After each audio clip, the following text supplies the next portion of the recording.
नमस्कार साथियों, स्वागत है आपका ऑनलाइन स्टडी ग्रुप में। आगामी यूपी पीसीएस प्रारंभिक परीक्षा 2023 के लिए चलाई जा रही स्पेशल श्रृंखला के अंतर्गत आज की क्लास में करंट अफेयर्स के साथ साथ सामान्य अध्ययन के भी प्रश्नों को कवर कराया जाएगा। तो चलिए प्रारंभ करते हैं। आज का पहला प्रश्न है कि व्यापक एवं प्रगतिशील ट्रांस पैसिफिक भागीदारी समझौते पर किस देश ने हस्ताक्षर किए हैं? तो याद रखिएगा, यूनाइटेड किंगडम अर्थात यूके ने व्यापक एवं प्रगतिशील ट्रांस पैसिफिक भागीदारी समझौते पर हस्ताक्षर किए हैं। यहां पर एक बात और याद रखिएगा कि ये जो व्यापक एवं प्रगतिशील ट्रांस पैसिफिक भागीदारी समझौता है, इसे शॉर्ट फॉर्म में CPTPP के नाम से जानते हैं। और ये जो CPTPP है, इस पर 11 देशों ने 8 मार्च 2018 को सेंटियागो चिली में हस्ताक्षर किए थे। क्लियर?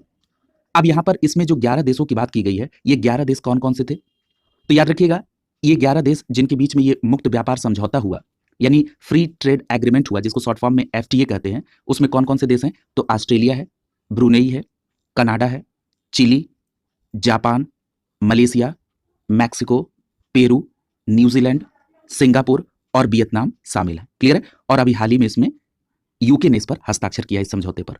अगला देखिए, अगला प्रश्न आपसे पूछा जा रहा है कि लुआचरी क्या है? तो याद रखिएगा, ये जो लुआचरी है, ये हिमाचल प्रदेश का एक पारंपरिक पोशाक है। और लुआचरी की चर्चा क्यों हो रही है?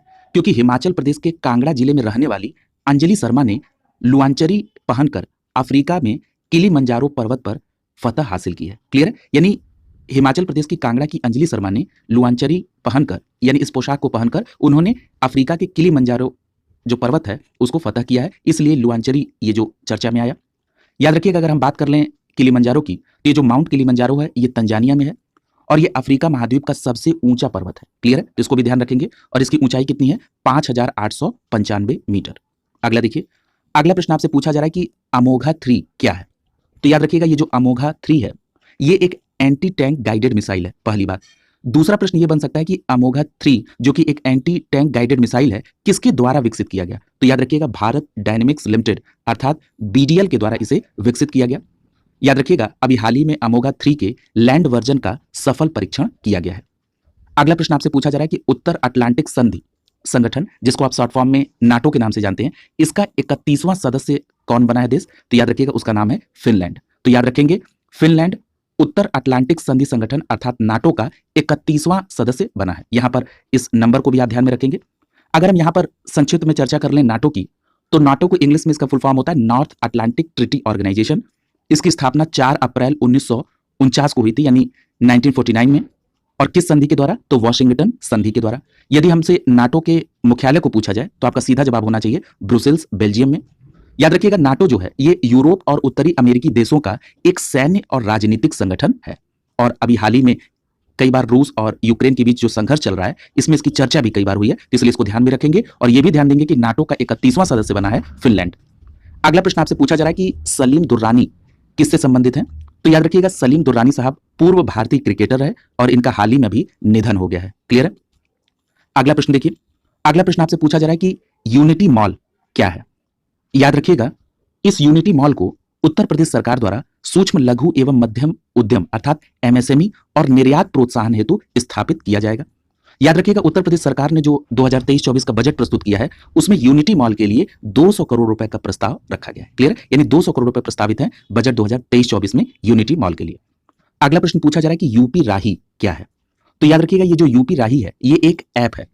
अब ये ऐप क्या काम करेगा? तो इस यूपी राही ऐप के माध्यम से ऑनलाइन टिकट रिजर्वेशन होगा और यात्रियों का फीडबैक इससे लिया जाएगा। क्लियर है? अभी आपको पता होगा कि अभी हाल ही में उत्तर प्रदेश में कई नई बसों का संचालन किया गया है, जिसे राजधानी से जितने भी जिले हैं उनको जोड़ने का प्रयास है।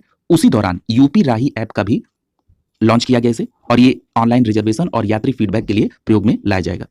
अगला प्रश्न पूछा जा रहा है कि ई अभियोजन पोर्टल के माध्यम से सबसे अधिक संख्या में निपटान और मामलों की प्रविष्टि में शीर्ष स्थान किसका है?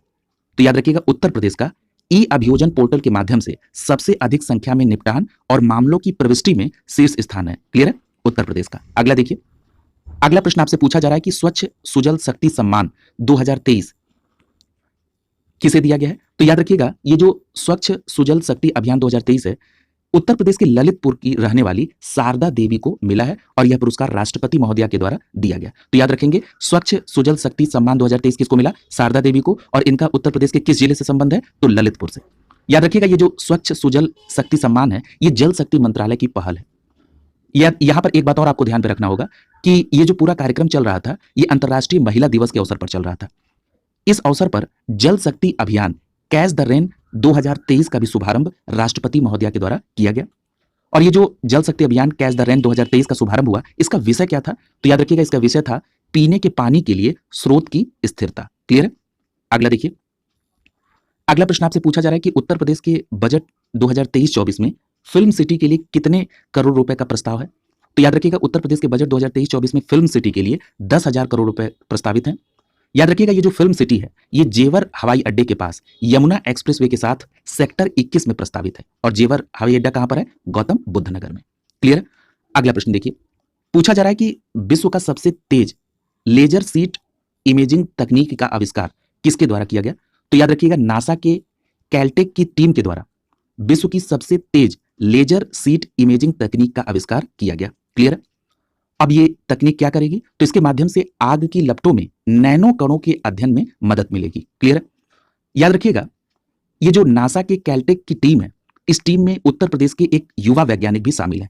उन युवा वैज्ञानिक का नाम क्या है? योगेश्वर नाथ मिश्रा। और ये जो योगेश्वर नाथ मिश्रा साहब हैं, ये उत्तर प्रदेश के आजमगढ़ जिले के रहने वाले हैं और ये कैलटेक टीम के हिस्सा हैं जिन्होंने विश्व की सबसे तेज लेजर सीट इमेजिंग तकनीक का आविष्कार किया है। क्लियर है? तो याद रखिएगा, इस तकनीक से संबंध अगर योगेश्वर नाथ मिश्रा का नाम दिया रहा है तो सीधे आप उसको कोरिलेट करेंगे। अगला देखिए, अगला प्रश्न आपसे पूछा जा रहा है कि उत्तर प्रदेश सरकार ने नए विधानसभा हेतु बजट 2023-24 में कितनी टोकन राशि प्रस्तावित की है? तो याद रखिएगा, 50 करोड़ रुपए। क्लियर? देखिए, उत्तर प्रदेश सरकार ने सेंट्रल गवर्नमेंट की तर्ज पर, जैसे सेंट्रल गवर्नमेंट ने एक नए संसद भवन का निर्माण वो कर रही है, उसी की तर्ज पर उत्तर प्रदेश सरकार ने भी ये निर्णय लिया है कि वो भी अपने नए विधानसभा भवन का निर्माण करेगी। इसके लिए बजट 2023-24 में एक टोकन अमाउंट की व्यवस्था की गई है, वो है टोकन अमाउंट 50 करोड़ रुपए का। क्लियर है? अब देखिए, जो वर्तमान विधानसभा है, इसके संदर्भ में भी यहां से प्रश्न आपसे पूछा जा सकता है। तो आपसे पूछा जा सकता है कि उत्तर प्रदेश के वर्तमान विधानसभा के प्रमुख आर्किटेक्ट कौन थे? तो याद रखिएगा, सर स्विनोन जैकब और हीरा सिंह। सर स्विनोन जैकब और हीरा सिंह वर्तमान जो विधानसभा है उत्तर प्रदेश की, इसके प्रमुख आर्किटेक्ट थे। क्लियर है? अगला देखिए, अगले प्रश्न में आपसे पूछा जा रहा है कि उत्तर प्रदेश सरकार ने कितने और जिलों में गौड़ जाति को एसटी का दर्जा देने के लिए प्रमाण पत्र जारी करने का फैसला किया है। एसटी का मतलब होता है अनुसूचित जनजाति। यानी उत्तर प्रदेश सरकार ने 4 और जिलों में जो गौड़ जनजाति है उसको एसटी यानी अनुसूचित जनजाति का प्रमाण पत्र देने का फैसला लिया है। अब ये 4 जिले कौन कौन से हैं? याद रखिएगा इन जिलों के नाम: संत कबीर नगर, कुशीनगर, चंदौली और भदोई। यहां पर एक बात और आपको ध्यान में रखना होगा कि इन 4 जिलों की घोषणा से पहले 2 जिले ऐसे थे उत्तर प्रदेश के जहां पर गौड़ जनजाति को अनुसूचित जनजाति का प्रमाण पत्र दिया जाता था। वो कौन से जिले थे? मिर्जापुर और सोनभद्र। यानी मिर्जापुर और सोनभद्र में पहले से गौड़ जाति को एसटी का दर्जा प्राप्त था। अब इन 4 जिलों को और शामिल कर दिया गया है। तो इस तरह आप कह सकते हैं कि उत्तर प्रदेश के कुल 6 जिले हो गए हैं जहां पर गौड़ जाति को एसटी का प्रमाण पत्र दिया जाएगा। क्लियर है? अगला देखिए, अगला प्रश्न पूछा जा रहा है कि G20 की भारत में पहली डिजिटल इकोनॉमी वर्किंग ग्रुप अर्थात DEWG की बैठक कहां पर संपन्न हुई? तो याद रखिएगा, लखनऊ में 13 से 15 फरवरी 2023 के बीच G20 की भारत में पहली डिजिटल इकोनॉमी वर्किंग ग्रुप की बैठक संपन्न हुई। क्लियर है? आप सभी को मालूम है कि G20 की अध्यक्षता 2023 में भारत कर रहा है और इसी अध्यक्षता का एक ये पार्ट है पहली डिजिटल इकोनॉमिक वर्किंग ग्रुप की बैठक, जो कि पहली बैठक कहां हुई? लखनऊ में। अब ये किस मंत्रालय के द्वारा इसका इनिशिएटिव लिया जा रहा था? इलेक्ट्रॉनिक्स और सूचना प्रौद्योगिकी मंत्रालय का। याद रखिएगा, ये जो डिजिटल इकोनॉमी वर्किंग ग्रुप की बैठक हुई पहली लखनऊ में, इसके अलावा 3 बैठकें और आयोजित होनी है। ये बैठक हैदराबाद, पुणे और बेंगलुरु में आयोजित होंगी। क्लियर है? अगला देखिए, अगला प्रश्न आपसे पूछा जा रहा है कि उत्तर प्रदेश सरकार ने पहली बार छत्रपति शिवाजी महाराज की जयंती 19 फरवरी को मनाए जाने के लिए यह प्रस्ताव रखा था। कहां पर यह जयंती मनाई गई? तो याद रखिएगा, आगरा के किले में दीवाने आम में पहली बार छत्रपति शिवाजी महाराज की जयंती 19 फरवरी 2023 को मनाई गई। क्लियर है? और ये जो शिवाजी महाराज की जयंती मनाई गई, ये उनकी 393वीं जयंती थी। याद रखेंगे, ये बहुत महत्वपूर्ण है। शिवाजी की 19 फरवरी को जो जयंती मनाई गई, ये किस क्रम की जयंती थी? 393वीं जयंती थी। ठीक है, 393। क्लियर है? अब ये प्रश्न उठता है कि ऐसा क्यों हुआ कि आगरा के किले में दीवाने आम में ही छत्रपति शिवाजी महाराज की जयंती मनाई गई? तो इसके पीछे आपको इतिहास में चलना होगा और चलना होगा 1666 ईस्वी के। 1666 ईस्वी में औरंगजेब ने शिवाजी को आगरा बुलाकर उन्हें उनके साथ बदसलूकी की। यानी अच्छा व्यवहार नहीं किया और उन्हें कैद भी बना लिया था। इसी के लिए इस निर्णय को लिया गया कि अब उनकी 393वीं जयंती को पहली बार उत्तर प्रदेश में आगरा के किले में दीवानी आम में मनाया जाए। क्लियर है? अगला देखिए, अगला प्रश्न आपसे पूछा जा रहा है कि नानसेन रिफ्यूजी अवार्ड 2022 किसे दिया गया? तो याद रखिएगा, Nansen refugee award 2022 Angela Merkel को दिया गया। अब ये एंजेला मर्केल कौन है? तो ये पूर्व जर्मन चांसलर है। याद रखिएगा, ये जो Nansen refugee award 2022 Angela Merkel को दिया गया, यह पुरस्कार संयुक्त राष्ट्र उच्चायुक्त अर्थात यूएनएचसीआर के द्वारा दिया गया। क्लियर है? अगला प्रश्न देखिए, पूछा जा रहा है कि 2022 का शांति का नोबेल पुरस्कार किसे दिया गया? तो याद रखिएगा, जो 2022 का शांति नोबेल पुरस्कार है वो 3 लोगों को दिया गया। किसको किसको? पहला नाम आप देख रहे हैं, एलिस बियालियात्स्की। क्लियर है? क्या नाम है? Alice Bialiatski. ये बेलारूस के मानवाधिकार अधिवक्ता हैं। क्लियर है? अगला नाम है मेमोरियल। मेमोरियल क्या है? ये रूसी मानवाधिकार संगठन का नाम है। क्लियर है? और अगला नाम है सेंटर फॉर सिविल लिबर्टीज। ये जो सेंटर फॉर सिविल लिबर्टीज है, ये यूक्रेनी मानवाधिकार संगठन, यानी 2 संगठन को और एक व्यक्ति को 2022 का शांति का नोबेल पुरस्कार दिया गया। क्लियर है? तो इन नाम को याद रखेंगे और वो किस देश से संबंधित है, ये भी बात आपको ध्यान में रखनी है। अगला देखिए, याद रखिएगा, ये जो शांति का नोबेल पुरस्कार दिया गया है, ये शांति का नोबेल पुरस्कार के लिए जो चयन किया गया, ये नॉर्वे की नोबेल कमेटी के द्वारा इसका चयन किया गया। और ये जो शांति का नोबेल पुरस्कार दिया जाता है, ये नॉर्वे की राजधानी ओस्लो में दिया जाता है। क्लियर है? ये बात भी आप ध्यान में रखेंगे। अगला प्रश्न देखिए, अगला प्रश्न पूछा जा रहा है कुतुबुद्दीन ऐबक के संदर्भ में। क्लियर है? देखिए, ये जो कुतुबुद्दीन ऐबक है, ये 1206 में गोरी की मृत्यु के बाद इसने गुलाम वंश या इसको ममलूक वंश भी कहते हैं। क्लियर है? गुलाम वंश या ममलूक वंश का संस्थापक कौन है? कुतुबुद्दीन ऐबक। इसने इस वंश की स्थापना की कब? 1206 में गोरी की मृत्यु के बाद। याद रखिएगा, कुतुबुद्दीन ऐबक ने राजधानी कहाँ रखी? लाहौर। यानी इसकी राजधानी कहाँ थी? लाहौर। और याद रखिएगा, भारत में ये तुर्की राज्य का संस्थापक माना जाता है। कौन? कुतुबुद्दीन ऐबक। और यहां पर एक बात और याद रखिएगा कि कुतुबुद्दीन ऐबक ने सुल्तान की उपाधि धारण नहीं की थी। क्लियर है? देखिए, जितने पॉइंट आपको बताए जा रहे हैं, ये सब परीक्षा में कभी ना कभी पूछे गए। क्लियर है? तो याद रखिएगा, कुतुबुद्दीन ऐबक ने सुल्तान की उपाधि धारण नहीं की थी। और ये क्या था? तुर्की था। ये एक बात और याद रखिएगा कि कुतुबुद्दीन ऐबक को लाख बख्श यानी लाखों का दान करने वाला कहा जाता है। क्लियर है? और इसे कुरान ख्वां भी कहा जाता है। तो लाख बख्श या कुरान ख्वां अगर पूछा जाए किसे कहा जाता है, तो आपका सीधा जवाब होगा कुतुबुद्दीन ऐबक। याद रखिएगा, कुतुबुद्दीन ऐबक के द्वारा दिल्ली में कुव्वत उल इस्लाम मस्जिद और अजमेर में 2.5 दिन का झोपड़ा नामक मस्जिद का निर्माण कराया गया। क्लियर है? यहां पर एक बात और याद रखिएगा कि कुतुबुद्दीन ऐबक ने ही कुतुब मीनार की नींव रखी थी, जिसे पूरा किसने कराया था? इल्तुतमिश ने। क्लियर है?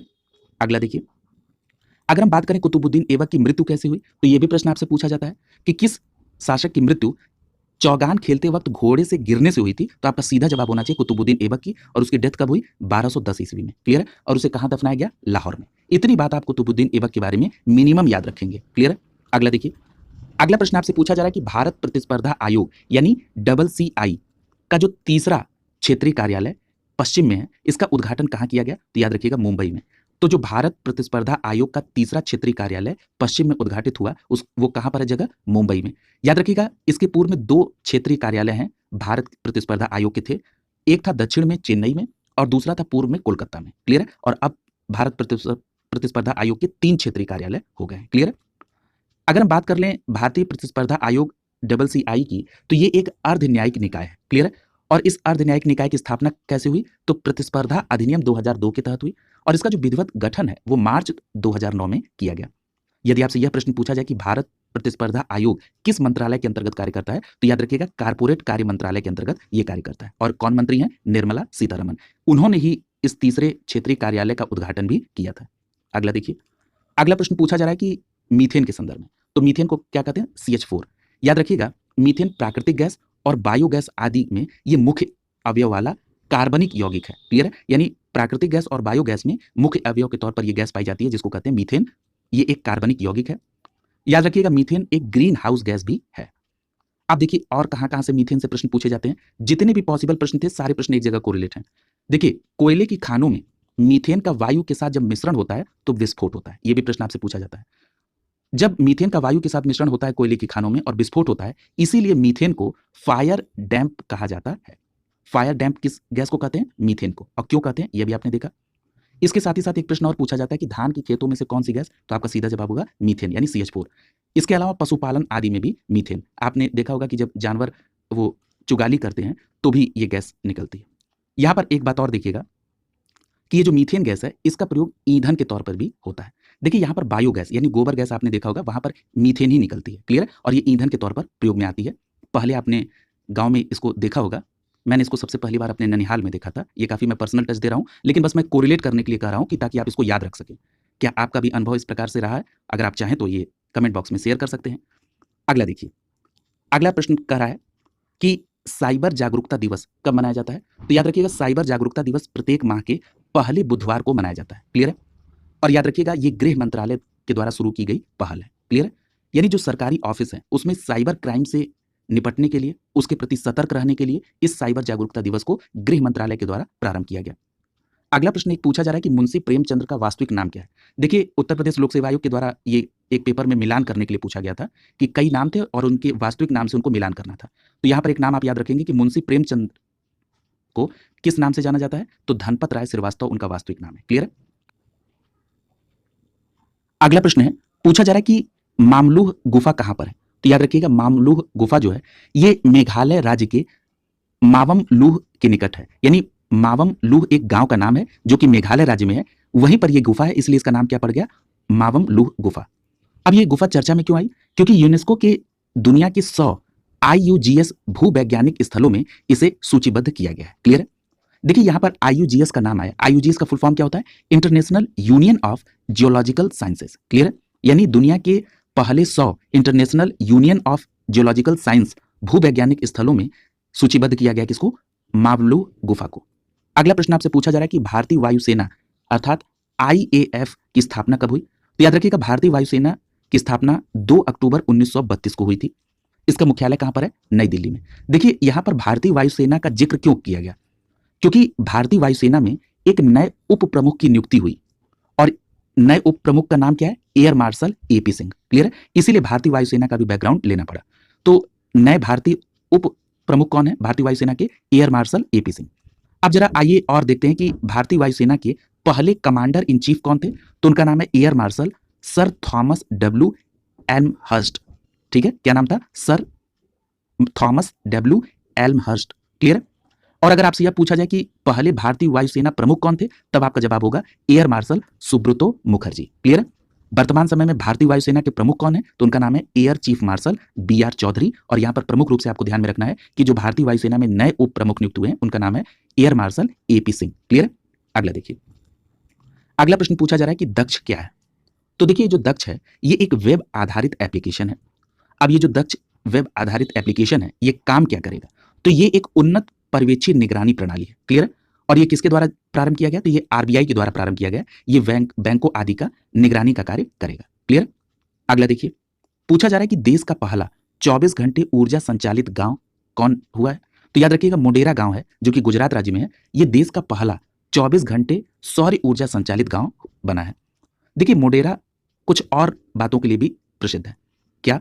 तो यहां पर मोडेरा में एक प्रसिद्ध सूर्य मंदिर है और इस सूर्य मंदिर का निर्माण लगभग 1026-27 ईस्वी में चालुक्य राजा भीम प्रथम के शासनकाल के दौरान किया गया था, क्लियर है? तो इस बात को भी आप इससे कोरिलेट करके याद रखेंगे, क्योंकि हो सकता है कि करंट से इस नाम को लिया जाए और इसके स्टैटिक पार्ट से प्रश्न पूछ लिया जाए, तो आप दोनों तरह से आंसर देने के लिए अपने आप को तैयार रखेंगे। अगला प्रश्न पूछा जा रहा है कि राजघाट की संधि कब और किसके बीच हुई? तो याद रखिएगा राजघाट की जो संधि है वो 1806 में अंग्रेजों और इंदौर के होलकर के बीच हुई थी, क्लियर है? अगला प्रश्न देखिए, पूछा जा रहा है कि सतत विकास की संकल्पना का विकास कब हुआ? तो याद रखिएगा जो सतत विकास की संकल्पना का विकास है वो 1987 में हमारा साझा भविष्य नामक रिपोर्ट के आने के बाद हुआ, क्लियर है? यानी आवर कॉमन फ्यूचर एक रिपोर्ट आई 1987 में और उसके बाद सतत विकास संकल्पना का विकास हुआ। याद रखिएगा इस रिपोर्ट को ब्रंटलैंड रिपोर्ट भी कहते हैं, क्लियर है? तो ये भी बात आप याद रखेंगे। अगला प्रश्न आपसे पूछा जा रहा है कि लेड का फुल फॉर्म क्या है? तो याद रखिएगा लेड का फुल फॉर्म है लाइट इमिटिंग डायोड और याद रखिएगा यह एक अर्धचालक पदार्थ का बना होता है।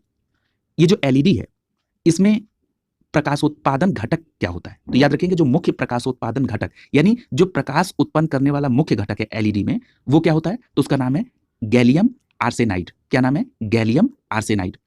याद रखिएगा ये विद्युत ऊर्जा को सीधे प्रकाश ऊर्जा में परिवर्तित करता है।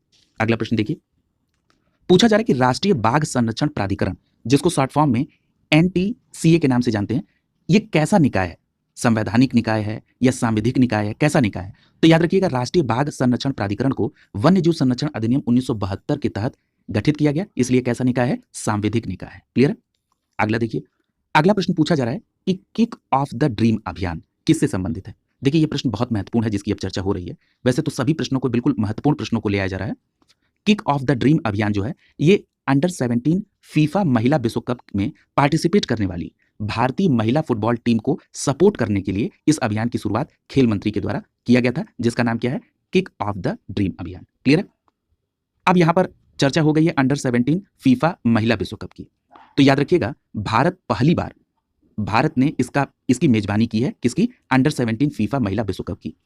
और याद रखिएगा, भारत ने जो ये मेजबानी की पहली बार, ये 3 राज्यों में इस फीफा अंडर 17 फीफा महिला विश्व कप का आयोजन किया गया। अब वो 3 राज्य कौन-कौन से हैं, इनके नाम भी आपको ध्यान में रखना है। महाराष्ट्र है, गोवा है और उड़ीसा है। और यदि आपसे यह प्रश्न पूछा जाए कि अंडर 17 फीफा महिला विश्व कप का शुभंकर क्या था, तो आपका जवाब होगा ईभा। क्या था? ईभा। और इस अंडर 17 फीफा महिला विश्व कप की विजेता कौन सी टीम रही? तो याद रखिएगा, स्पेन की टीम विजेता रही और इसमें उप विजेता कौन रहा? कोलंबिया। क्लियर है? इस प्रकार आपने यहां पर अंडर 17 फीफा महिला विश्व कप को होलिस्टिक अप्रोच के साथ कवर कर लिया। अगली क्लास में नए प्रश्नों के साथ मुलाकात होगी। शुभकामनाओं के साथ आप सभी का बहुत बहुत धन्यवाद।